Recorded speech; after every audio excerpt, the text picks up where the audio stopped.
Welcome to CogX 2020. How exciting to have so much opportunity to hear thought leaders and debate about how technology can help us into our digital future. We are so excited this morning to be at the Industry 4.0 and Sustainable Supply Chains programming stage, one of 28 or more. And I'm very pleased to be able to introduce the subject of how our global supply chains are both intertwined and international, and how can tech help us make that supply chain more resilient. So to talk to us this morning, I'm very pleased to introduce Louis Dorard and Simone Larson. Hi, Jackie. Thanks for having me here. It's my first virtual event, so quite excited to be part of it. And I'll be presenting on machine learning platforms. So I think that the actual session title was a little bit longer, but on my slideshow it just says machine learning platforms. Let me just share my screen.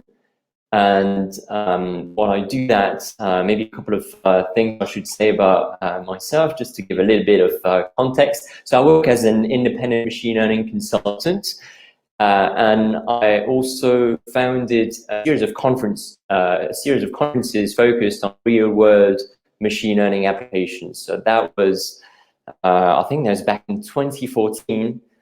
So probably it wasn't that big a thing back then. But the objective was to sort of discuss lessons learned from developing intelligent applications. That was before people would use AI all over the place. So lessons learned, but also discuss techniques and tools that allow us to develop those intelligent applications in a better way. And now you would refer to, so I guess the main category of such tools would be machine learning platforms. And we ended up, when I'm saying we, I mean the peace conferences ended up collaborating with Digital Catapult on a report on machine learning platforms. So just selecting my screen and then hoping that everyone can see, not this, but this. All right, so I'm going to assume that that everyone can see that that slideshow, hopefully. And right, so this is the report that we created with Digital Catapult and PPs on machine learning platforms. There's a lot of them. And I think that our main objective at first was to put some structure into everything that exists. So we've categorized those platforms in different types and subtypes.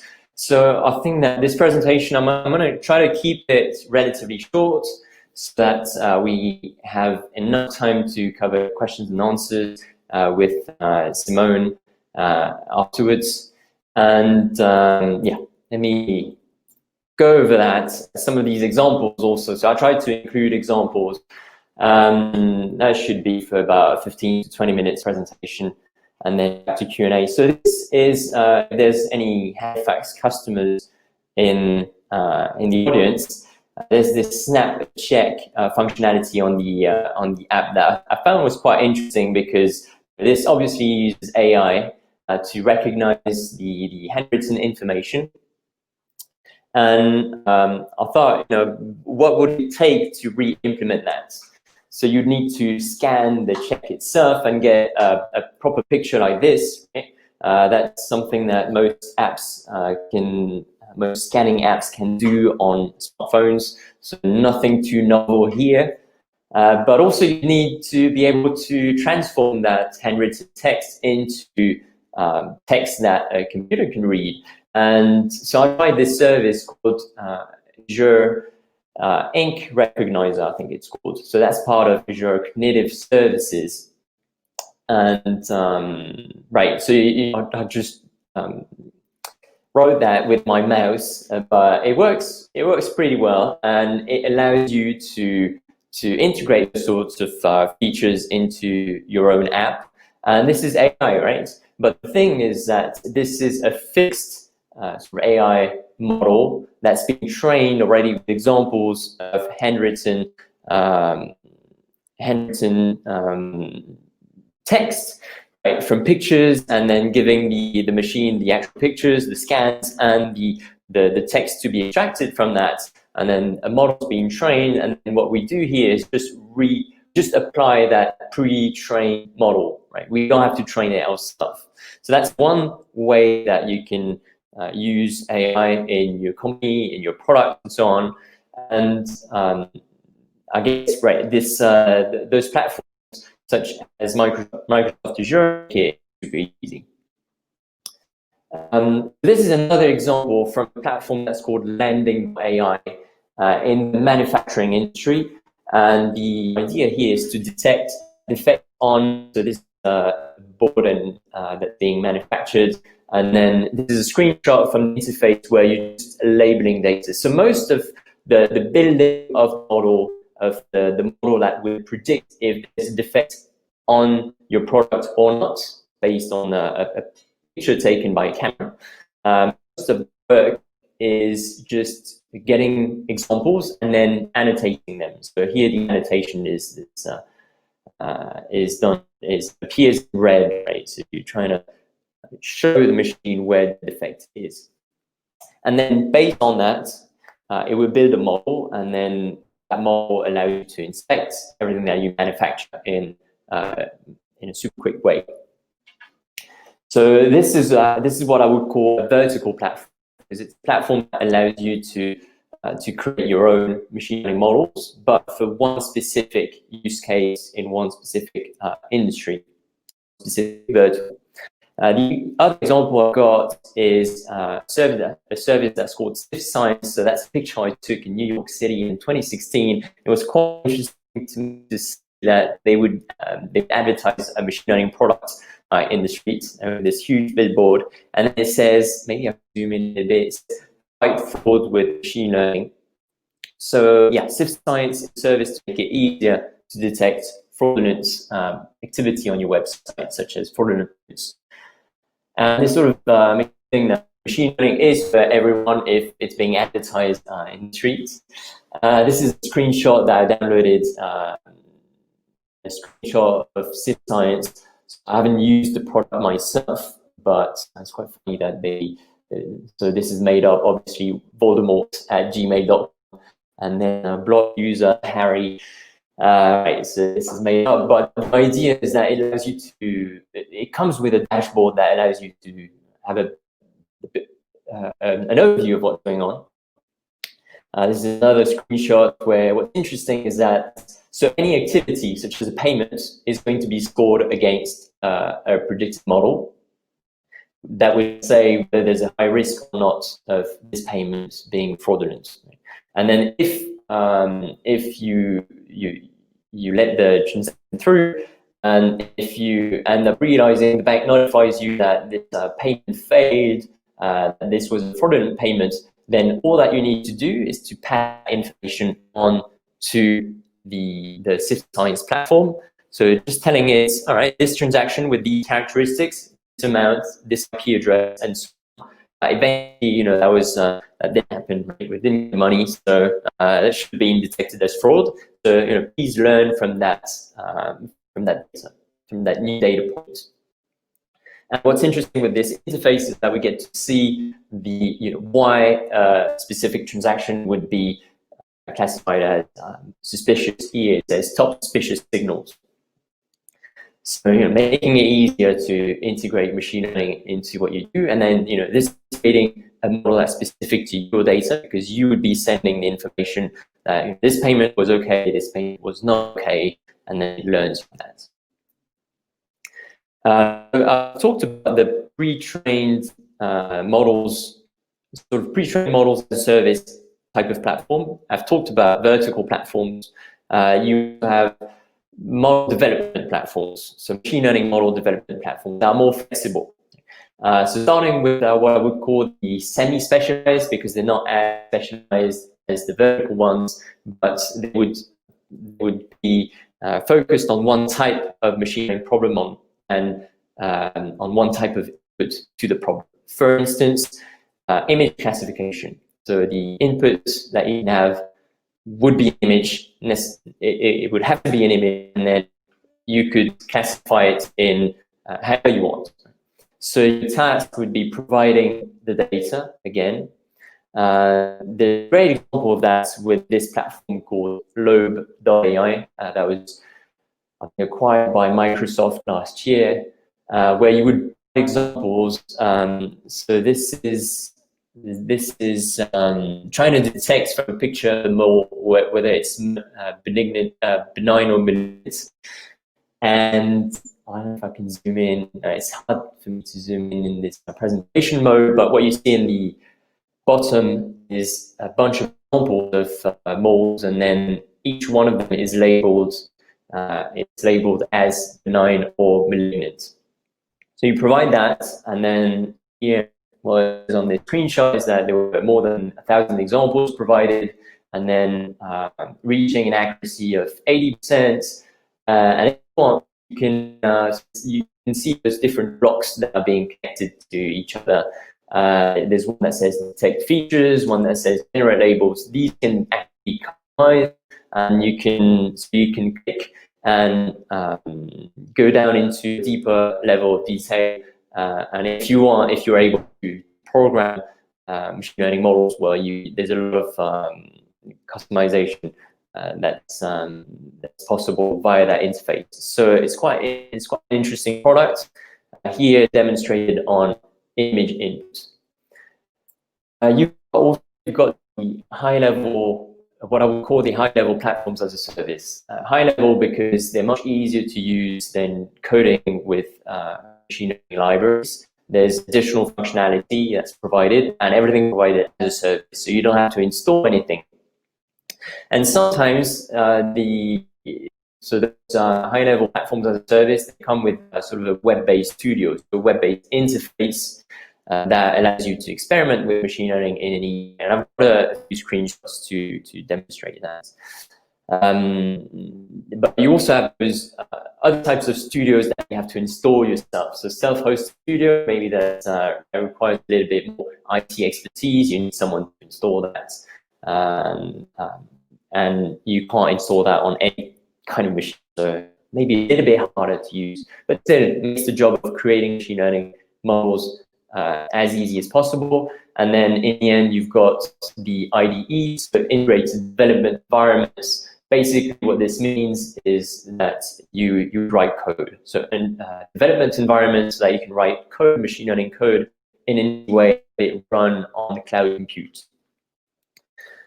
So let me some screenshots. So this is from going back to the high-level platforms as a service. This is from a service that's called BigML.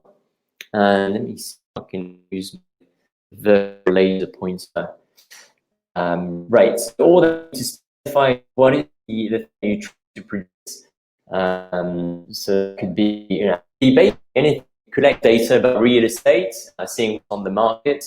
And getting information about real estate properties, and then the thing that you predict would be the price. So you've got your data, you've got your spreadsheet data, and you point to the column that contains the information you're trying to predict, for instance, price, and specifying how much time is available to optimize the model based on the training data. And then if there's an advanced configuration where you can specify some optimization option, or you can just through the menus without customizing anything, it build a sort of baseline model. And those baseline models are quite performant. They use animated machine learning technology, and in practice, it seems that these things work well in most industries. There's also the ability to customize the model that's being created. So here, a neural network model, show option, not to comment on all of them. Basically, you've got more settings if you want. You can customize these things, and it's interesting that see this requires machine learning knowledge, so you have to know what it means, what value means, those sorts of things, but you don't have to code, right? And once you've created your models, so it's very easy to create models, and then immediately you get to see sort of dashboard that shows the model performance in various ways. So what's interesting to see with these tools is that it brings the focus to the evaluation of the models rather than the creation of these. I think that's probably the most important thing to think about when doing machine learning, when starting a new machine learning project, is to think about how to evaluate a model more than thinking about which algorithms to use. This is a screenshot from Microsoft Azure Machine Learning. So this is they also have an automated machine learning tool that's similar to what you would see that we saw with Big ML in the previous screenshots. But you also have this designer environment that's being shown here, where you can customize the creation of the model a little bit further, and then you see that it's a bunch of that starting with at the top with training data, and then in the end you get a machine learning model. This is a screenshot from a self-hosted studio called Dataiku. The actual name of the product is Dataiku Data Science Studio. So you see here, I think it's the classic machine learning data set called the Titan data set, because it records has the information the Titanic passengers and who survived and who didn't survive. So the idea is to build a model that allows you to predict based on information of those passengers if they were likely to survive or not. So you've got this survived column, and then it's very easy also to create automated learning models with this studio. You just click on the column, on the survived column, and then you click on create prediction model, and then you make where you say please automate everything and create the best model possible, and then it does that. And this is showing a development environment, so an IDE, a cloud-based IDE. The service is called Floyd. So yeah, that all code. Just a quick recap of the different types of platforms. So I presented them from pre-trained platform, pre-trained model service platform to model development. So I'm going to go the other way now, starting with model development and deployment platform. So if you fix the domain of application, type of inputs you want to do with, types of inputs and outputs of the machine learning problems that you want to deal with, then you get to call a semi-specialized platform. And then if you fix the prediction problem, such as predicting churn or predicting fraud, then you end up with a vertical platform. And the vertical platform still allows you to provide your own input-output data. If you feed input data, then you can create a machine learning model, and then you've got this pre-trained model that might be useful to other people. So it depends. A company's churn prediction model might not be useful to another company. Doesn't make sense. But if I build, for instance, a sentiment analysis model, then sentiment analysis really means the same thing for my company and for your company. So maybe it makes sense for me to try to offer that as a service. And right, I had some. So this is in the report. You can download that from. I think there's a link on the Digital Catapult website. This is the link to my own website. It's easy for me to remember. So louisdorard.com/platforms. Again, this was supported by Pepys and Digital Catapult. So I think that this is it for me, and we can just go back to. All right, just stop sharing my screen.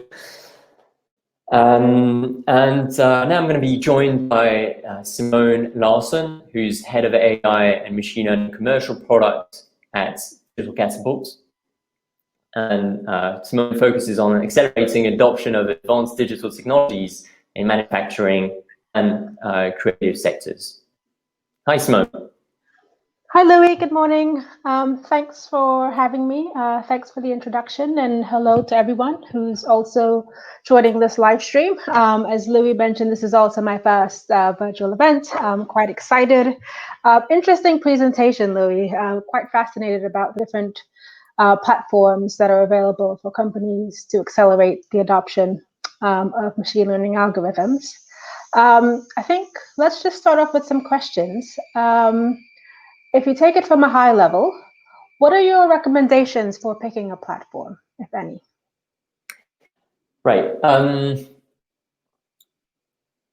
That's a big one. Got a few, but it's difficult to know where to start. My recommendations would be to so I'm try to structure my answer. I think that it's important to first of all, go beyond the marketing material that's on those platforms, websites, and so on, and go straight to looking at the documentation and then trying it out.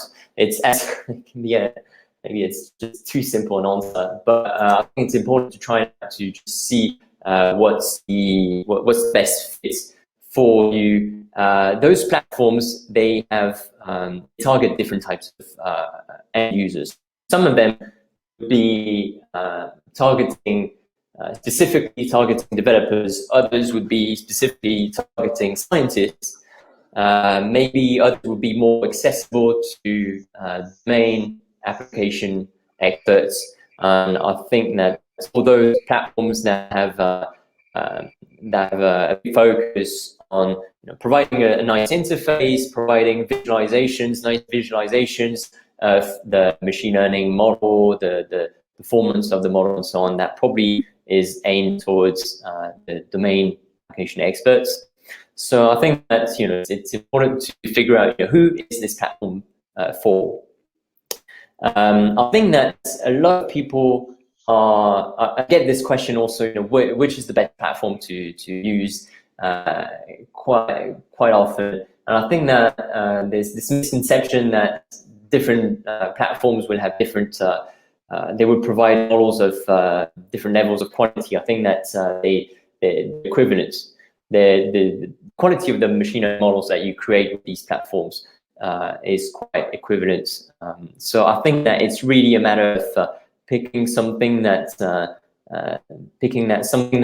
easy to use. I think that when you're entering that world of machine learning platforms, some of them can be quite complex to use, and I think that the objective with machine learning is something that people lose track of, is that it's important to experiment and to iterate and to get this tight feedback loop. So you want to start with something that's as easy to use as possible, something that gets the job done in the quickest way possible. So I usually recommend people to try to start with the high-level platforms as a service as a first step. But sometimes, they say that it's not possible because everything has to be on premise. So, you need to have a look at whether it's possible or not to run that platform on premise. And I think that more and more of these platform vendors are trying to provide that option.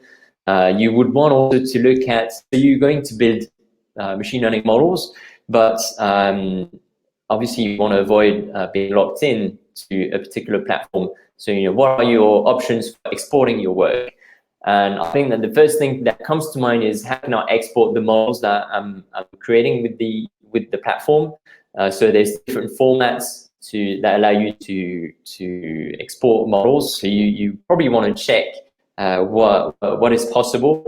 I think that also these I'm seeing that those platforms become more flexible in terms of exporting and importing models. So it's actually possible to mix and match. Maybe you're going to develop your model using Microsoft Azure because you prefer the interface and there's more automation. And then maybe in the end, the model, you export it and then you have it run on Amazon Web Services. That's an option. But also you want to think about exporting the whole workflow that leads up to that machine learning model. So what are the export formats? That would be another thing to think about.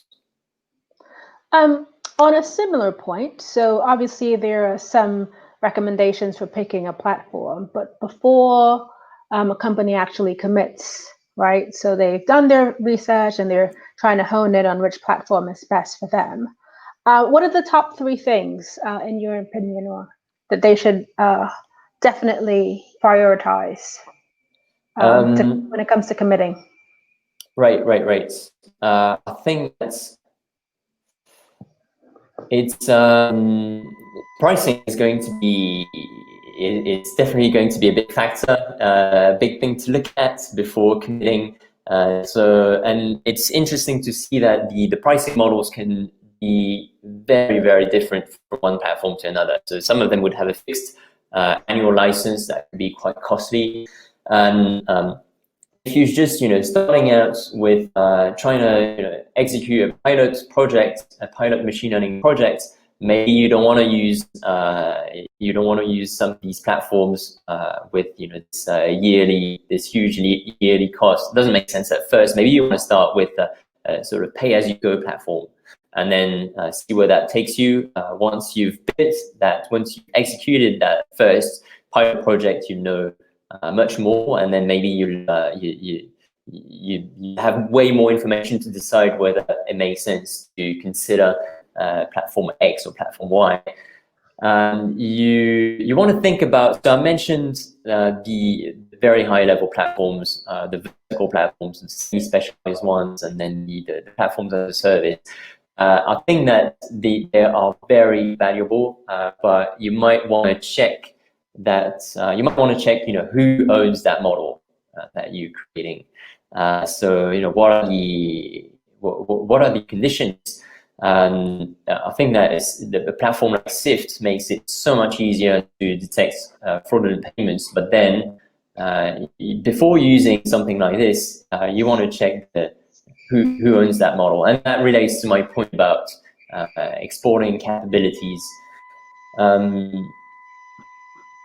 Yeah, that would be. I think there's probably more that we touched on that also in the report. So I think that there's probably more in there, more recommendations, and also I think that we also provided a list of sort of questions to ask yourself before committing to a platform, and that can be as simple as is there a free tier to.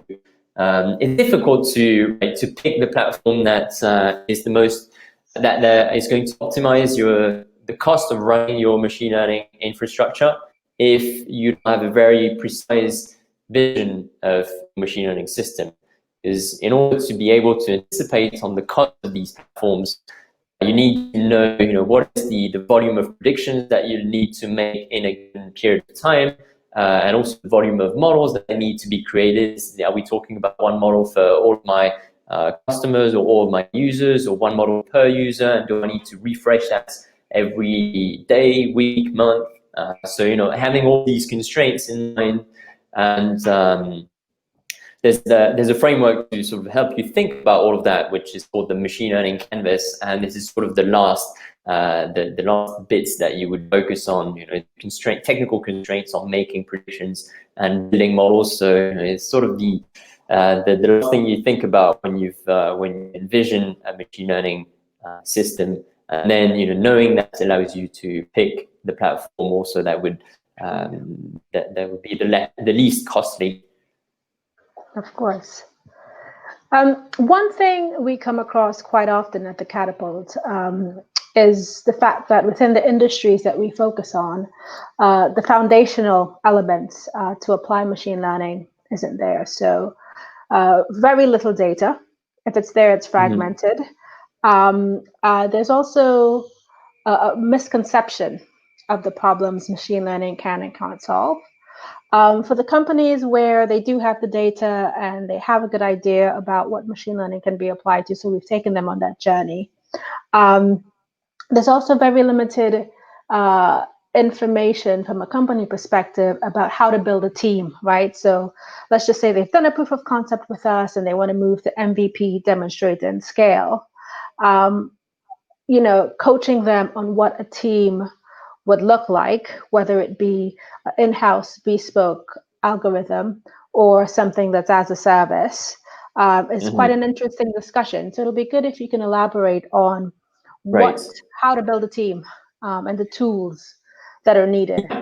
So I think that there's probably tons of exceptions to what I'm going to say, but sometimes I do this parallel with how things were in terms of web development a few years ago. I'm really bad in history. When it all started, you thought that you needed to have an HTML developer and a CSS developer, and then and it was the case, right? For any website that you needed to build, you needed to have that technical expertise. And nowadays, you've got tools that don't require any coding skills to create your website. I created my website without a single line of code. So I think that we're seeing the same thing. With the same things going on with machine learning. We have these highly automated tools.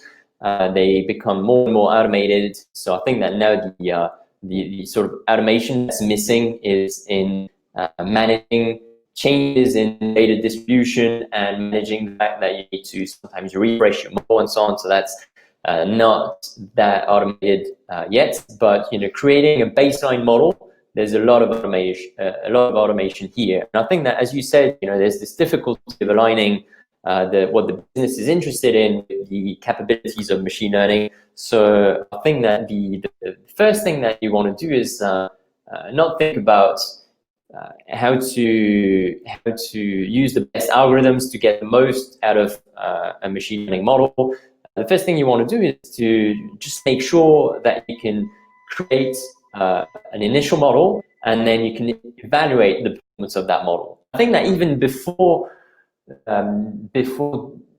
creating the model, so you need to know how it's going to be evaluated, and you need to know what level of performance is enough for deployment in production. And I see lots of teams get that wrong, and then focus on how can we build a team that knows how to create super advanced machine learning algorithms. I think that there's a metaphor that I quite like, which is that you want to open a restaurant, and you would be hiring someone who knows how to build an oven. And that's not what you want to do. You want to hire someone who knows how to use an oven, and someone who knows how to create a menu and then execute on a recipe. But they don't know. They don't need to know how to build that oven. So I think that this can be a big misconception. So this metaphor is actually not mine. It's from, I'm trying to remember her name. I'd like to quote that person. That'd be best. Sorry, I can't remember her name. Someone who's working at Google, I think, as a chief decision scientist or something like that. So that's not my metaphor, but I quite like it. And I think that in many cases, the expertise that you need, I think there's two very important things: that data engineering. This is always very important. Software engineering. I think that a lot of people lose track of the fact that we're building software. In the end, we're building software, so this requires software engineering. This requires data engineering, because that software is based on a model which is trained on data. So even though the whole building of the model could be automated, you need to present the right data to that AutoML functionality. So data engineering, super important. And then the skill that you need is also, I think that there can be a tendency to just say, all right, let's hire experts and leave it in their hands, and so they come up with. I think it's very important to upskill everyone in managing. So from project managers to CEO, because you need those people in order to make the most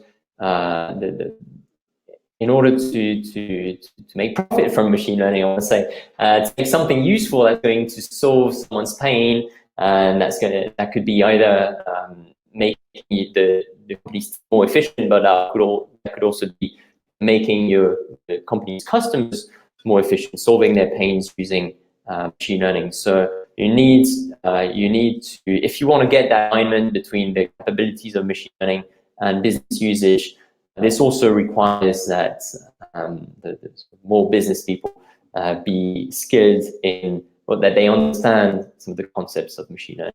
Machine learning, of course, obviously, buy-in from the top down is a great facilitator of success and investment in these advanced digital technology projects. It makes sense, but over and over again, you see people struggling with that and just trying to leave it in the hands of the experts and not owning the topic themselves.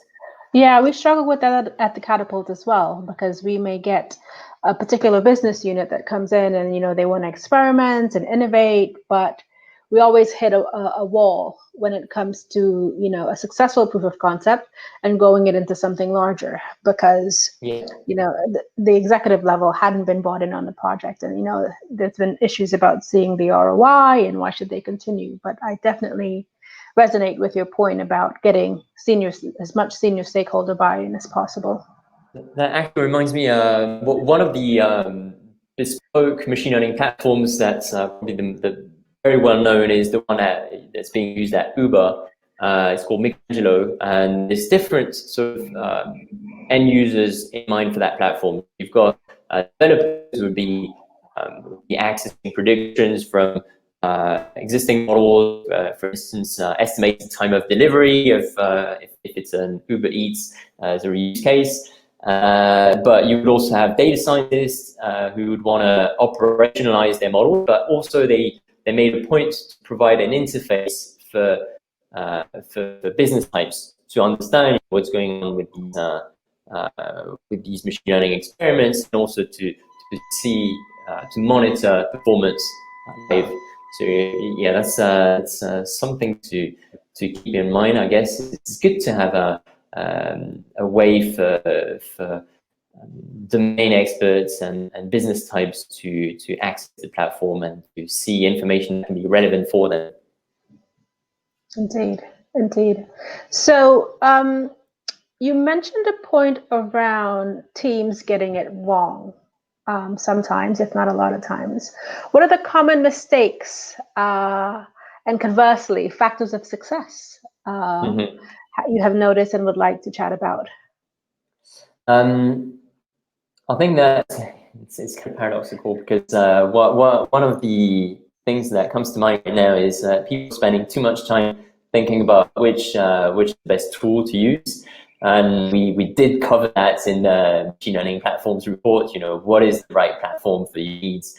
But I think that, sometimes it's kind of like using that as a pretext to postpone doing the hard stuff, thinking about, it's probably nicer to use Azure than AWS SageMaker, there's a nicer interface and so on. So spending too much time thinking about what are the right tools. I think that's so I spend quite a lot of time helping people come up with their first machine learning system, right? Creating their own machine learning system, and sometimes it's like the first time they're doing that, or other times it can be the second time. And I think that also relates to the point that you're making about aligning what machine learning can do with it's useful for the company. I think that oftentimes projects don't go through, they don't go beyond the proof of concept, because from the beginning it's not clear to decision makers that machine learning is a source of cost. So everything that people are thinking about is what the gains are associated to machine learning, and obviously you need that to stay motivated. But the reality is that beyond the cost of running your machine learning system, so that could be the cost of the platform, using the platform, there's the cost of data acquisition. So underestimating the cost of acquiring data. One example that I quite like is in the banking sector. If you've been collecting data about who's repaid their loans and who hasn't, that data is biased, because the only data that you have is for people that were already approved by someone, by a human person. And if you want unbiased things, it means that you need for a certain number of people, you just need to say, okay, let's approve that credit application and see what happens. Obviously, that has a cost, right? If you do that too much, then pay for that. But so you want to find the right balance, right? So data acquisition has a cost. Unbiased data acquisition has a cost. But also, what's particular about machine learning, I was saying that in the end, we're building software. What's particular about machine learning is that this is software that always makes errors, and that's not something that we used to when we're building software. Right? We want to build error-free software, but machine learning models always make errors, always. So you need to quantify these errors. You need to know what is the cost of that type of error. So sometimes people speak of false positives and false negatives. Are two different types of errors in the classification setting. What is the cost of each? What is also the gain? You're hoping there's a gain. Maybe everything is framed as costs and cost reduction and so on, but there has to be a cost reduction or a gain somehow identifying, predicting correctly. So having these true positives and true negatives. So that sort of framework of having cost values, putting them in what we call a cost matrix that helps you navigate those sources of costs. And also, I think that one last thing that we would tend to underestimate when thinking how to transform a company with AI or with machine learning is the cost of changing people's workflows. Because in the end, if you want your machine learning system to be useful, it has to be integrated into your end users' workflow. And so it means that you're changing that person's work. I think that can be a big problem in the manufacturing industries, or in some industries that can be a bigger problem than in others. Indeed. But I agree also with, I didn't comment too much on the amount of data that's required. I think that in general, it's just keeping things simple. I think that people underestimate the importance of working on data. So it's starting to, the message of, data transformation is important, starting to be integrated by more and more people. But I think that also it's very important to connect data and to invest money in collecting data. Not just it's not just data preparation that's important, it's data collection as well. So something to, and in the the other day I was realizing that most of the machine learning platforms don't provide out of the box ways to sort of plot learning curves. So a learning curve is something that shows you, with the amount of data increasing, has performance increasing. And this is, when you're starting out, this is something that's super important, because initially, it grows like this, performance grows like this, and that point is going to hit a plateau. But then you need to sort of know, before you invest in data collection, you need to know if you've already hit that plateau or not. If you've hit the plateau, maybe it doesn't make sense to invest that much in data collection. But if the trend is like this, then probably it suggests that if you had twice as much data, then you'd be here in terms of performance. So yeah, Okay. Requires experimentation. Of course it does. Thank you so much. We are about to close this initial part of the session, and I'm going to hand it back over to Jacqueline to take us through what the next session will look like. Thank you. Thank you very much, Louis and Simone, for a fascinating conversation around choosing machine learning platforms. It's not as straightforward as you might think. And one of the things I took away from that was that manufacturing companies will have to change their workflows if they want to get it right. You have to assess the cost of true gains and obviously of the true costs of good data. And how we ensure successful deployment. All of these very important questions can be further explored at the Q&A session, where you can meet the experts. Head over to your CogX Festival app, where you can navigate towards the Q&A. You can also check in and do some networking. Don't forget to also post on Twitter on the CogX 2020 hashtag, and then meet us back here at midday for the Sustainable Futures track, which is all about if you can track it, you can improve it, and how the Internet of Things offers hope in the climate of crisis. So how do we get this right in the next 10 years? This is what CogX 2020 is all about. See you back here shortly. Thank you for joining us.